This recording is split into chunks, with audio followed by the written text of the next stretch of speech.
A paz do Senhor, meus irmãos, tudo bem com vocês? Eu me chamo David Oliveira.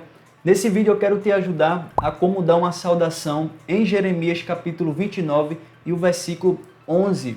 É um texto muito conhecido e se você ficar até o final desse vídeo, eu tenho certeza que você vai ser muito abençoado. Então pega a tua Bíblia, papel e caneta e anota tudo, porque se você ganhar a oportunidade, você vai saber dar uma saudação baseada em Jeremias capítulo 29 e o versículo 11. Eu tenho certeza que vai ser uma bênção. Então, vamos aprender a palavra de Deus, tá certo? Então, vamos ler o texto de Jeremias capítulo 29 e versículo 11 para a gente entender do que vai se tratar. Então, diz assim: Eu é que sei que pensamentos tenho a respeito de vocês, diz o Senhor. São pensamentos de paz. Eu deixei até em amarelo aqui para vocês prestar mais atenção.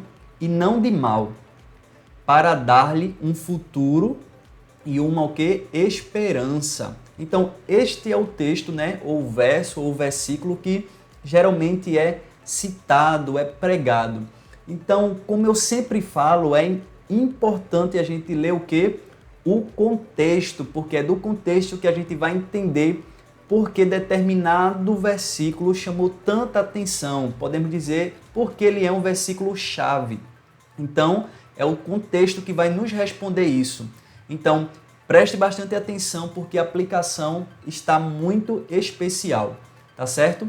Então, o primeiro ponto aqui diz o seguinte, é que o povo de Deus é levado para o cativeiro na Babilônia e tempos depois, Jeremias envia uma carta a esses exilados, dizendo como deveria se comportar nessa nova terra. Então, aqui já temos a primeira informação. Jeremias envia uma carta para o povo que estava onde? Na Babilônia. Segundo ponto, o povo deveria dar o quê? Um bom testemunho, mesmo estando longe da sua terra, do templo e sacrifícios. Então, a gente já percebe que não era fácil para o povo judeu estar na Babilônia, porque o povo estava longe da sua terra, do templo e sacrifícios, né? Então estava numa terra o quê? Estranha. Terceiro ponto, eles não deveriam acreditar nas falsas palavras dos falsos profetas sobre a duração do cativeiro. E encontramos essa informação no versículo 8. Porque o que é que acontece no versículo 8? Os falsos profetas diziam para o povo que o cativeiro duraria pouco tempo, seria breve. Só que Deus, pelo intermédio de Jeremias, falou isso categoricamente, que o cativeiro não seria breve, teria uma duração. Então, por carta, Jeremias faz essa menção para que o povo não viesse dar o quê? Ouvido às palavras falsas dos falsos profetas. O quarto ponto diz assim, eles deveriam construir suas casas, habitar, plantar e comer do fruto. Versículo 5. Agora veja que coisa interessante. Então, se Deus não tinha pressa em cumprir esta promessa, então veja o porquê Deus pediu para construir casas, habitar, plantar e comer do seu fruto. É porque duraria muito tempo. O quinto ponto diz assim, eles deveriam preparar a próxima geração, multiplicando seus filhos e filhas. Então, ou seja, perceba que no contexto ele vai revelar que Deus queria que o povo tivesse um bom testemunho, construísse suas casas, habitasse, plantasse e comesse do fruto, mas também multiplicasse seus filhos, ou seja, prepararia a próxima geração. Por quê? Duraria aquele cativeiro muito tempo. Então, no ponto 6, Jeremias revela quanto tempo seria esse cativeiro. Eles só voltariam para a sua terra depois que cumprisse os 70 anos de quê? Cativeiro. Então, lembra que os falsos profetas diziam que duraria um breve tempo, mas Jeremias falou, através da palavra de Deus, que duraria 70 anos. E algo muito interessante para a gente ir para a aplicação é o seguinte, ponto 7. é que mesmo com a desobediência do seu povo, Deus tinha pensamento o quê? De paz para eles, uma esperança e um futuro. Então, Deus assistia o povo naquela terra tão distante e sabia que não seria fácil o povo dar um bom testemunho, obedecer e ter tranquilidade numa terra tão distante. Porém, Deus só permitiria que isso fosse possível, ou seja, eles voltassem para Jerusalém no final de quê? Dos 70 anos. Então, ou seja, Deus estava querendo dizer que o povo deveria estar em paz, porque ele estava vendo tudo e a cuidar do seu povo por esse tempo, mas a profecia tinha que se cumprir. Então, qual seria a aplicação para os dias de hoje? Porque você tem que entender que essa promessa ela vai se cumprir plenamente, sabem quem?